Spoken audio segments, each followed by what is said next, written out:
I call upon the spirit of the owl, messenger of wisdom. Welcome to the Temple of the Owl. Merry meet. I am your host, Matt Tsao, and I hope everyone is having a wonderful day. This is episode 9, discussing the Hermetic Principles. Here at the Temple of the Owl, deep in the forests of Northern California, where we talk about magic and spirituality on all levels, but it's through the perspective of a modern witch. As always, these are just ideas to help you live a magical life. Take the information and do what you will with it. Witchcraft is a deeply personal religion that is unique to each individual. So feel free to change or adapt anything to work with you. Thank you for listening and for your support. And a special thank you to those listening on the Troubled Minds Radio Network, KUAP Digital Broadcasting. Visit troubledminds.org, and I'm personally inviting you to be a part of some of the great conversations with my friend Michael Strange. Also visit troubledminds.org/friends and support all of my amazing friends collaborating on this radio station. Follow Rohan of the Exiled Minds podcast. I want to thank both gentlemen for producing this show. I like to start the show with the MOD, or the message of the day. And it's a quote that I find that helps me explain the show topic. And today's topic is the Seven Hermetic Principles. And today's quote is, "The universe is saying to you, let me flow unrestricted, and you will see the greatest magic you have ever seen."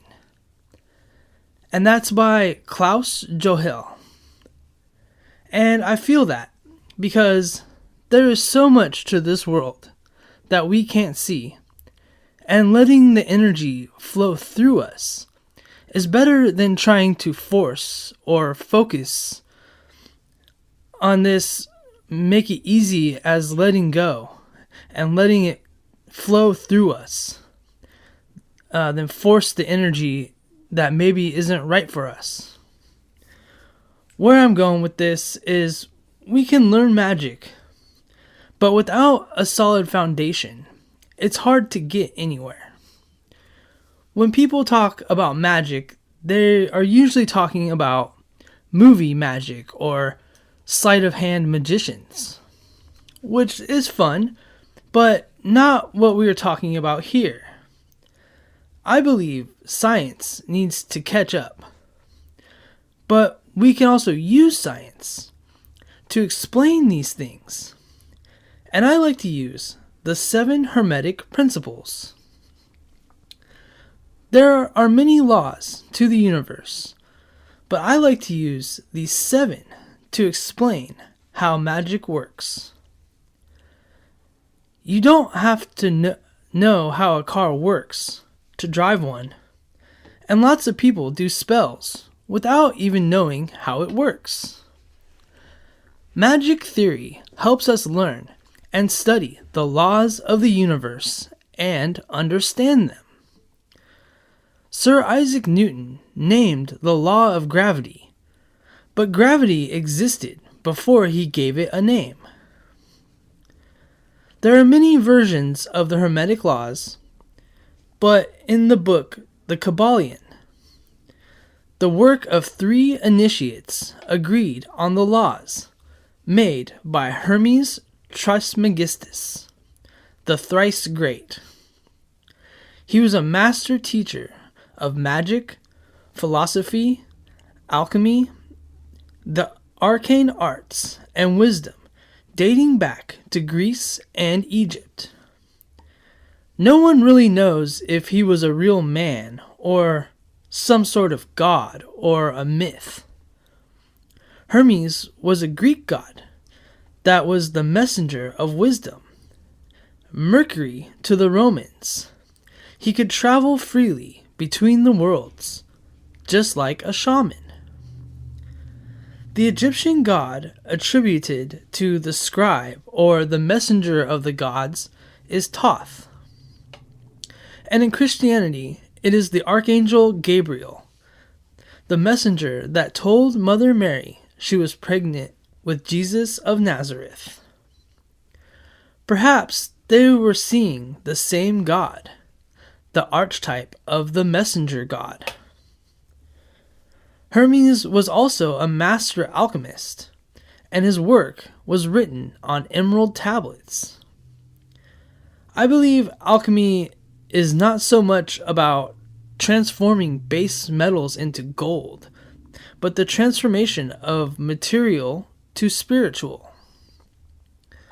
Coming into our own power is the highest form of magic.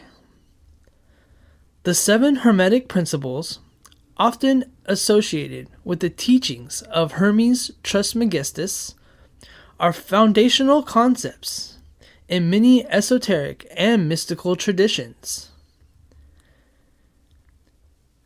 And I believe Hermetic means sealed. So this knowledge is kept hidden, and it's up to us to find it. Here is an overview of the Seven Hermetic Principles. The first one is the principle of mentalism. This principle asserts that the universe is mental in nature, and everything originates from the mind, shaping reality, a concept that resonates with many aspects of witchcraft. As witches, we understand the profound influence of the mind on our magical practices. Our thoughts, intentions, and visualizations are key components of spellwork and ritual. We believe that the universe is not only mental, but also shaped by our collective and individual consciousness. The All, the Source, God, Goddess, Great Spirit, the Creator, whatever you call it, it's part of the divine mind. Existing within the divine mind is us. We may feel that we are separate, but I believe that we are all one. In the Hindu tradition, they call the separation the Maya, or the illusion of the world. When we daydream or visualize, we are creating a whole new world in our minds, full of characters. As we create, the divine mind creates. It is a world within a world. Everything is a thought in the divine mind. Number 2. The principle of correspondence. This principle emphasizes the interconnectedness of all things. As a witch, you can explore how the law of correspondences, which is prevalent in many magical traditions, aligns with this Hermetic principle. It involves understanding how symbols, elements, and energies correspond across different realms and dimensions. In witchcraft, we work with symbols, correspondences, and the interconnectedness of all things.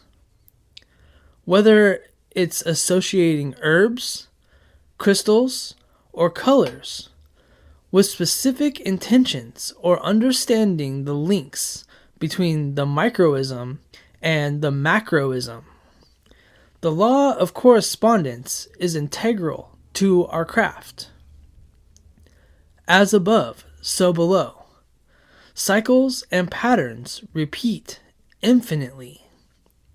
I think of a drawing of an atom, the microism. We see the nucleus in the middle and the electrons and neutrons spinning around it. Now let's examine a drawing of the universe, the macroism. We see the same patterns, the sun in the middle and the planets circling around it. From the cells in our DNA to the massive planets in our universe, we can see how it's all connected. Notice how certain colors and musical notes have an effect on us. The principle of correspondence works like octaves on a musical scale.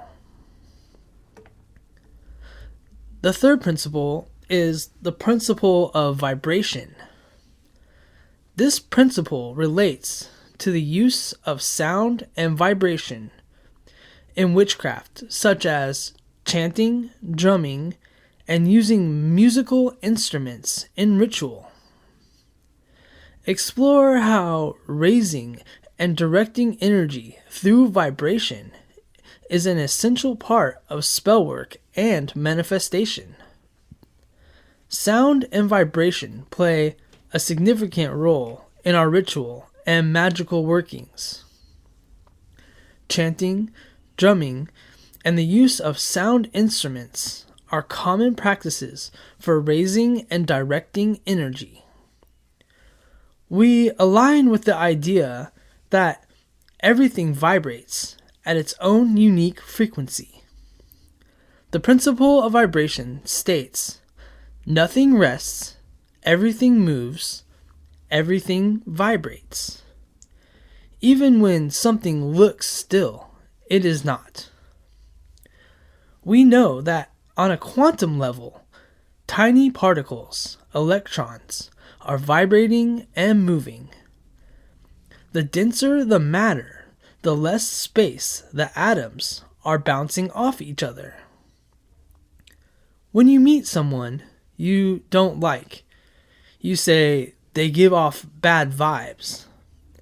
This is the law of vibration in effect.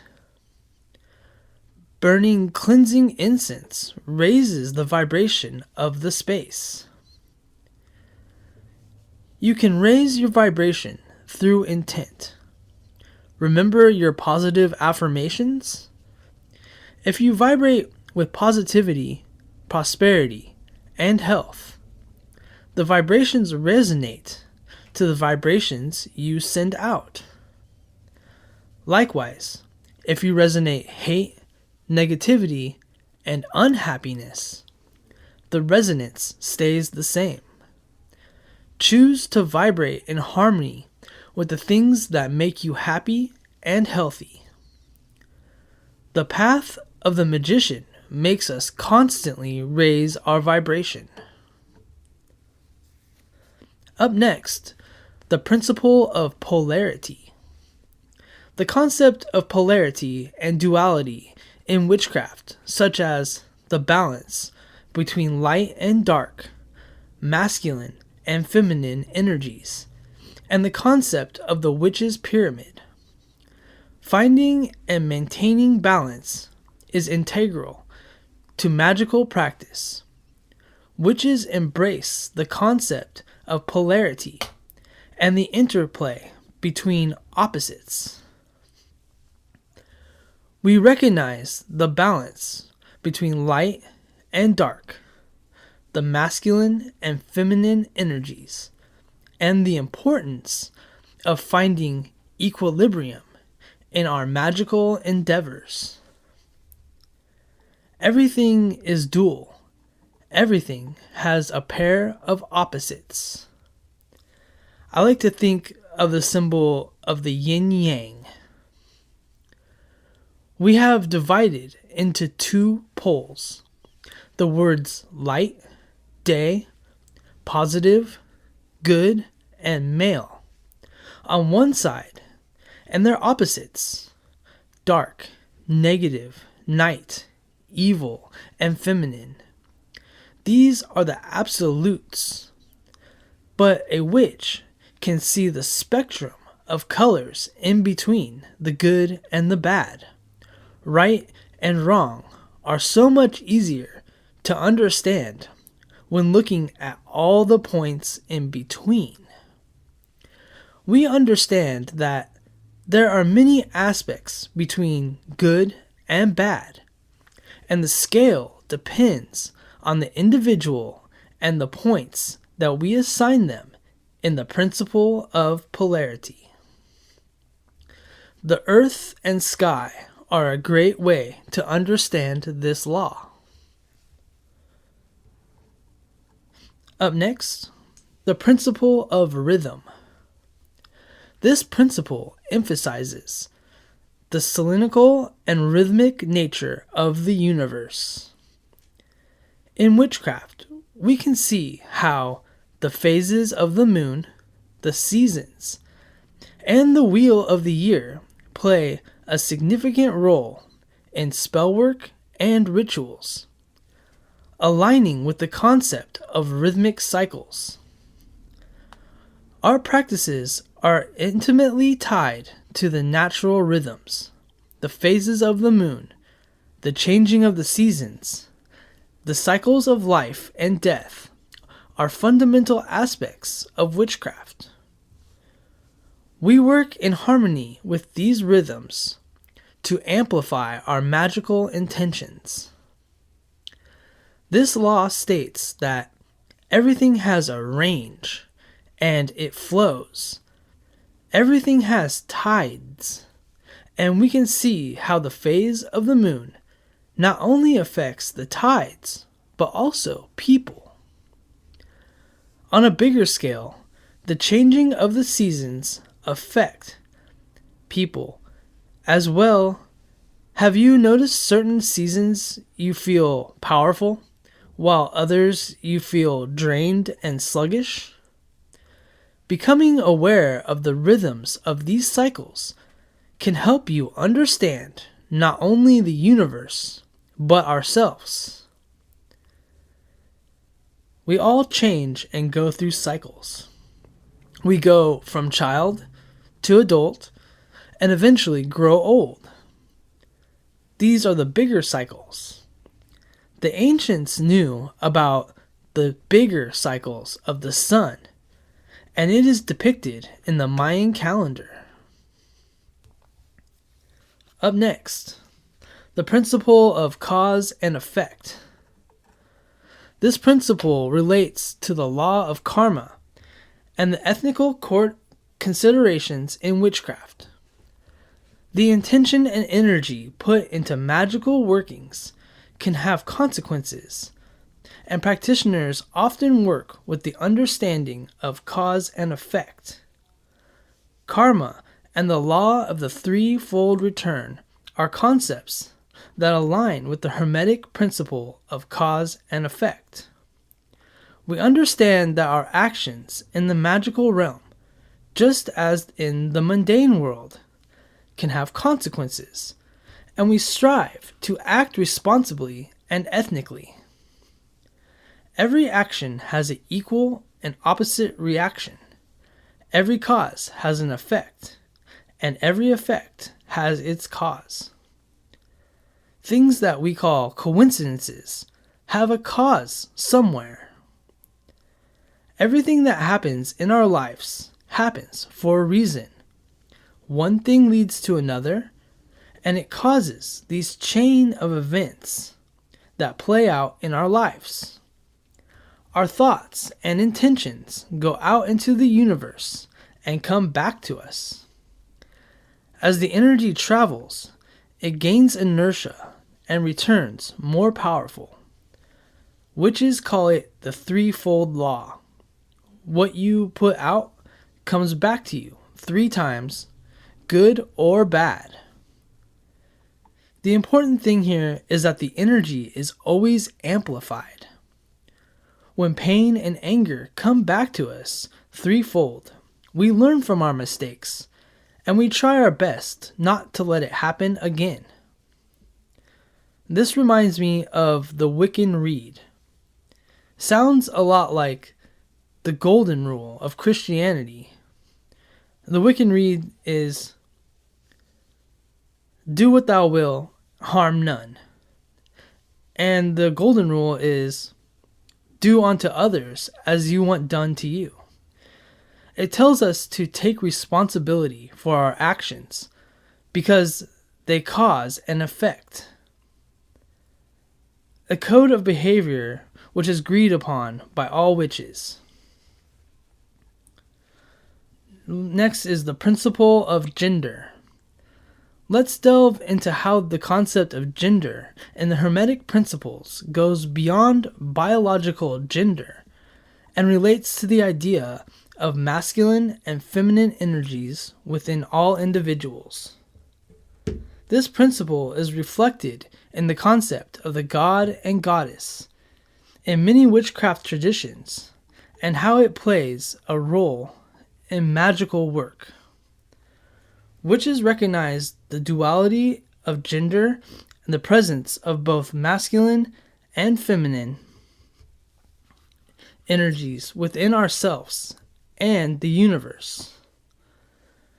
Many witchcraft traditions honor the god and goddess, acknowledging their roles in the creation of magic.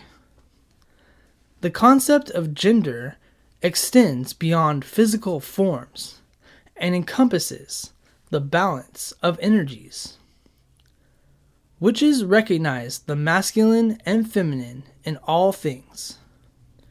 We understand that we need both to create life.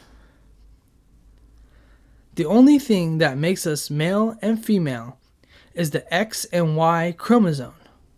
Other than that, we are all humans.